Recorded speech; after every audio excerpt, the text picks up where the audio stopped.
You're good all the way down the street, part of the way around the corner. I heard some weird noises, and now we've got this. So we're gonna backtrack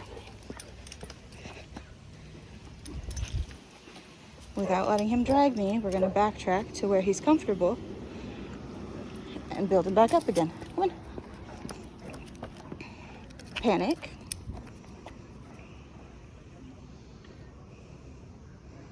No idea what it is. There, coping mechanisms. Maybe it's the truck. Good. Totally spooked. So what we're gonna do, we're gonna move faster. I'm gonna put my phone away so we can jog a little bit. Get as much movement as we can.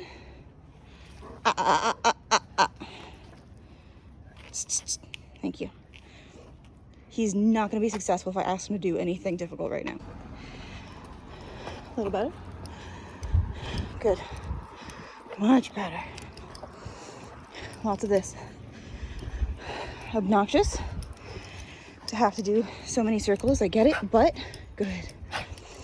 He needs the extra forward movement. Good. Totally spooked. Absolute panic. Good. And with a circle, I can keep the tension to the side instead of just pulling on his neck straight. Good. Which helps me protect his neck and his throat. Good. Panic. We're not going to be done yet, though.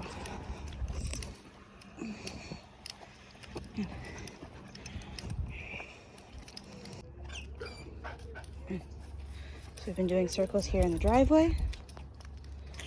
Good. Switched back to his harness a minute ago because I didn't like how much pressure I was putting on his neck with the flat collar. Good. Almost a yawn.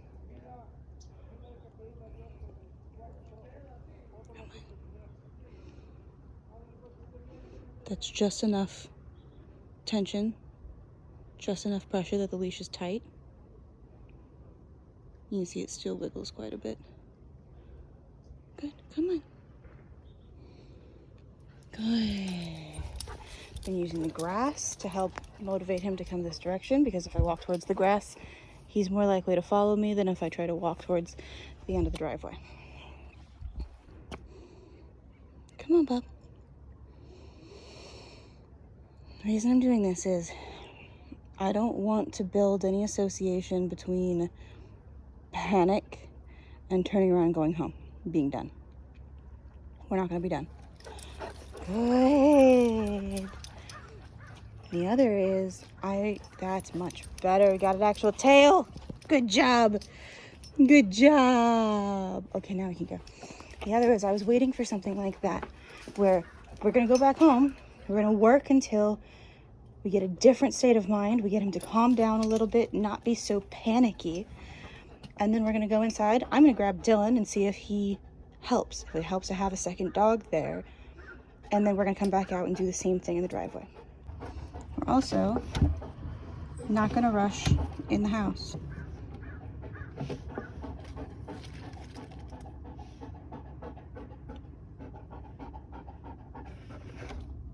Good. Very nice. Much better. He's getting a little bit good. Look at that. Turns around. He's getting Dylan now. Be a little bit of a buffer. Sometimes it helps to have a little dog translator. Be like, hey, there's nothing actually scary happening. What's going on with you? Much better. We're gonna turn and see if we can go up this way. Oh, right. There's a bunch of kids are moving. Huh? What do you think of that? Good. We won't go too far because I'm sure Dylan's already had a little walkie. I just want to get them out together.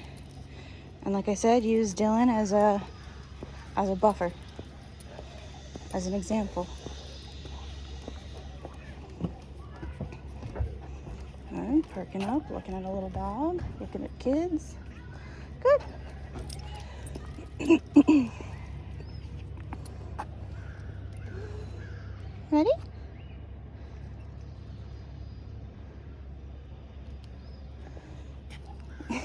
untangled there.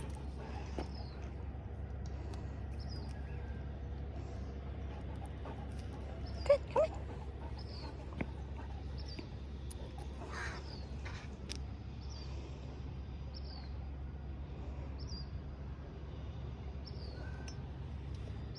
Good, come on. Good job, Dylan. Come on. Oh, lean back. We're gonna wait. Good. Add a little bit of pressure. That was better. He didn't, the first time he immediately shifted his weight back towards his back legs. We're a little stuck. There's no big vehicles up there. Yesterday there was a trash truck, so we couldn't go up very far.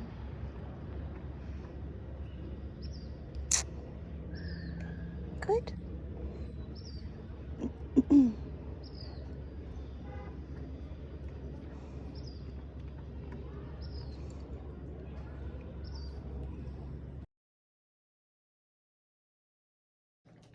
Having our little jerky snack real quick. We'll go out and play for a minute.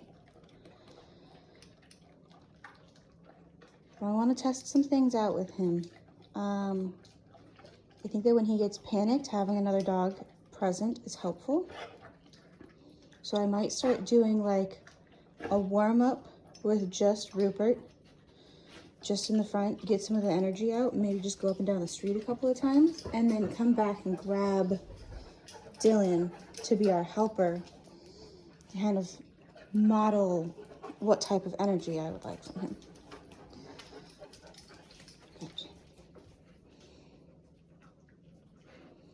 Because he had a huge confidence boost as soon as I got Dylan out. Flopsy, ridiculous, wagging his tail, bouncing all over the place, which is all a little bit obnoxious behavior, but it's also a boost in confidence, which is what I'm looking for. So I would like to walk them together more and use that as a way to boost poor little Rupert's confidence and get him a little bit more comfortable. No, don't do it. Thank you. Very good. Very good. Yeah, you don't need more. I know. Look at that face. He said, what do you mean I don't need more snacks? Of course I need more snacks. I know. Alrighty, and we just had a very, very tiny scuffle where Rupert was sniffing at Dylan. Dylan didn't like it. Turned around, went after him a little bit. Rupert squealed because he was surprised. Nobody's hurt. They're all completely fine. But one of the things you might notice is if you start helping Dylan to set his personal space boundaries, he might take that as an opportunity to push Rupert more. If that starts to happen, you have to be really mindful of what is a fair correction, a fair way to set a boundary, and what's bullying, because he might try to bully him a little bit. Oh, are you done? We did get a couple more throws in. They were great. But you do have to kind of moderate their interactions when you're here, because they need that help learning the new balance, new boundaries, new balance.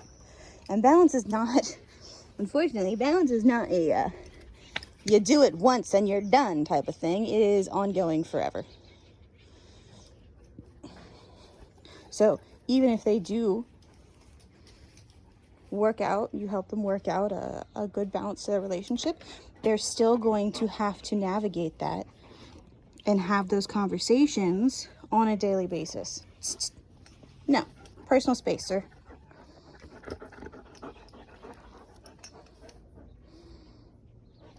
No.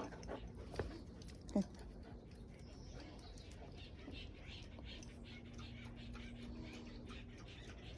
Good.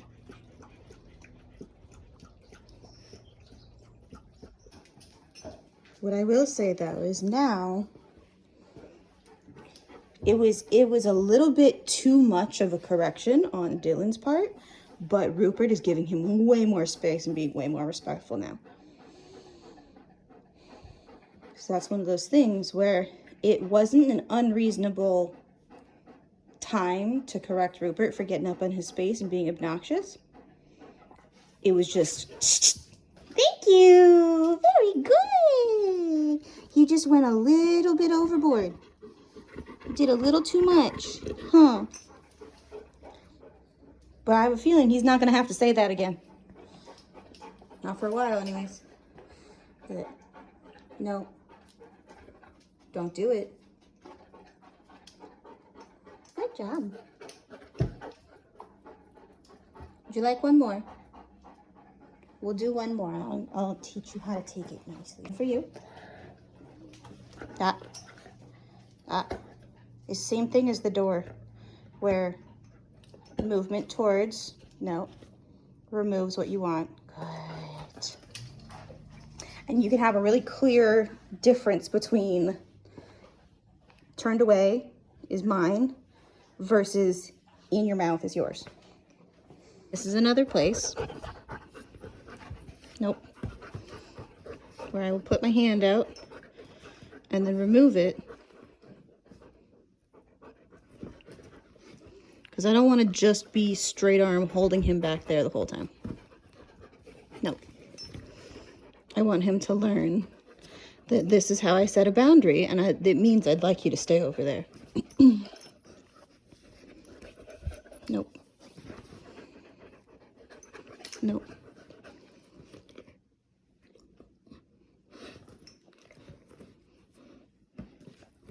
Nope, you're not coming up on the couch with us. Exactly. No need. I got it. Thank you. Lay down. Nope. Lay down. Back up. Lay down. Down. There. That's how you get attention. So if he's going to be up, he has to be there. Not in my space, not on my lap, not climbing all over me. He needs that separation. He needs to learn personal space and boundaries. Good. Nope. If he wants to be closer, he can get down. Come on, get down. Oh, there. And then you can come over and be closer. Regardless, he's not going to go over there and harass the old man who is watching him very closely. So I might even position myself between the two dogs. Good. Nope.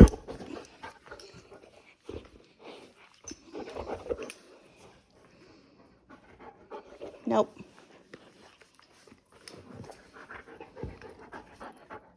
He doesn't know how to do this. He should. This is something we should work on. Is I need you to be able to respect my personal space. Nope. I have to teach him that I have personal space that I don't want invaded. Where it is. Stop. I get him to back off. Better. Nope. And he's gonna get frustrated because he doesn't understand. This is not him being a jerk. He just doesn't understand. What do you mean? He might go jump on the counter. Thought about it. No. Don't harass the old man.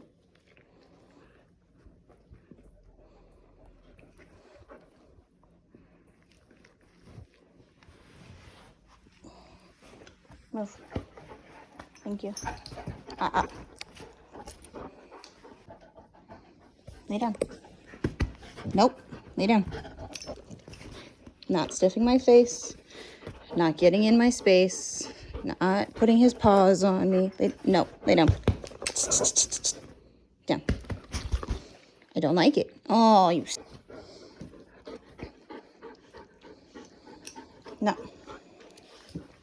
And this is the thing where I have no issues with dogs on furniture if they're like this. This, he doesn't understand, right? Dylan understands social interactions a lot better. He understands personal boundaries. He has an understanding of how to match everybody else's energy. Rupert doesn't have that. All right, another thing you can do is you can put the leash on him, or I will often have a piece of an older leash that's not quite as long, because I like to have like maybe 3.5 feet, that he could just drag around. Thank you. While you're home. So you always have a handle. Stop it. Thank you. No. No. Thank you.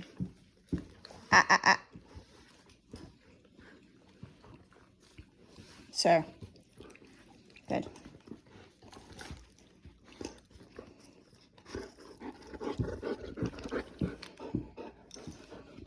No. That needs some help. That's something that you guys should work on a lot, is when when he's had his exercise, he should be able to sit and do nothing. Like this. Like that. Dylan does it naturally, because it's part of his personality. This thing doesn't really have that as a natural setting. You have to build it in. You got to teach him.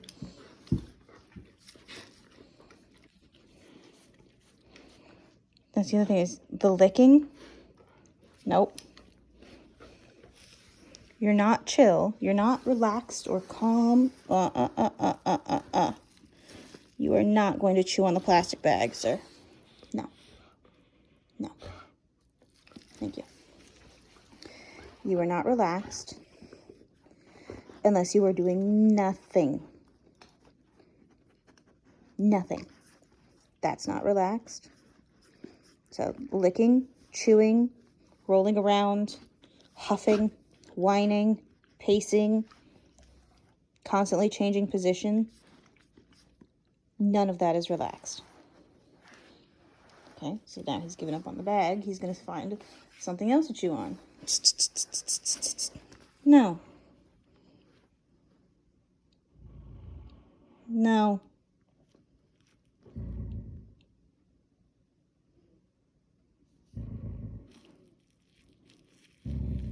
No.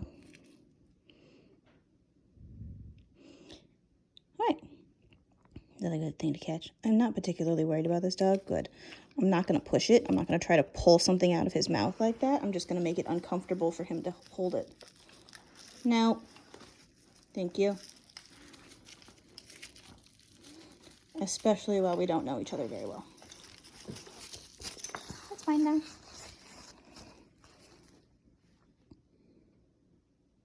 Good. I will never punish growling, because a dog that growls will always growl before they do something more drastic. If you punish growling, then they don't do those first couple of steps to tell you that they're uncomfortable. They just go straight to biting. Straight to something way more drastic that you don't want. So don't punish growling.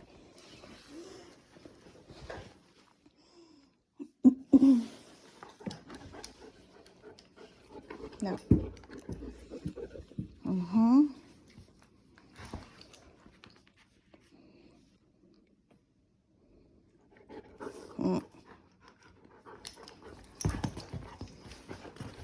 Can you lie down and relax?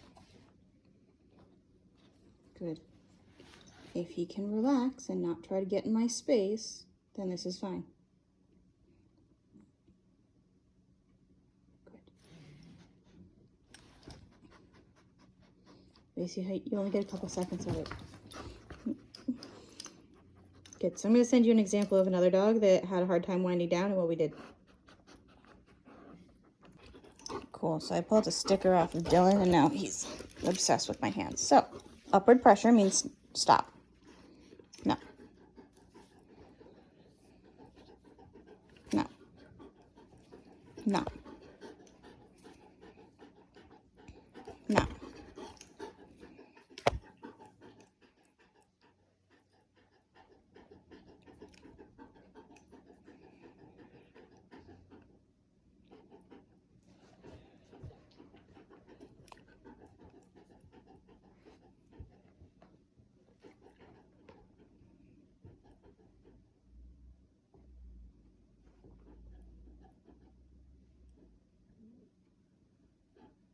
It's another reason it's nice to have a leash on him,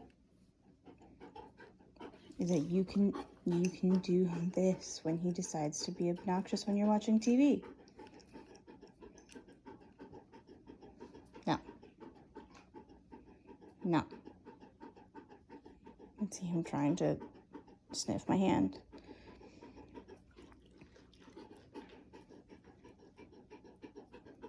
And it's not that he's not allowed to approach my hand, is that if he goes for it right now, he's going to go straight to just licking that and chewing on my fingers and going after my nails, and that's just obnoxious. Good. So this is our off switch.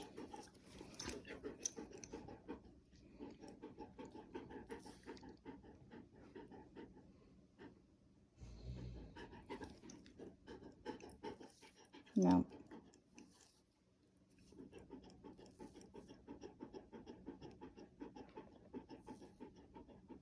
No.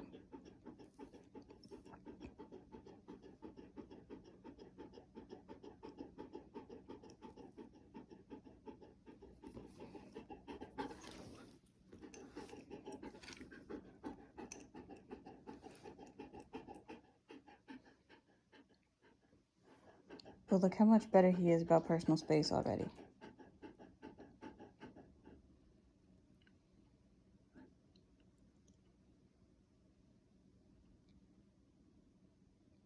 What did you see? Was there a bird outside? Yeah, maybe. There. Almost. She's still sniffing about for things. Oh, you don't want that piece of kibble you found. Is it not tasty enough for you?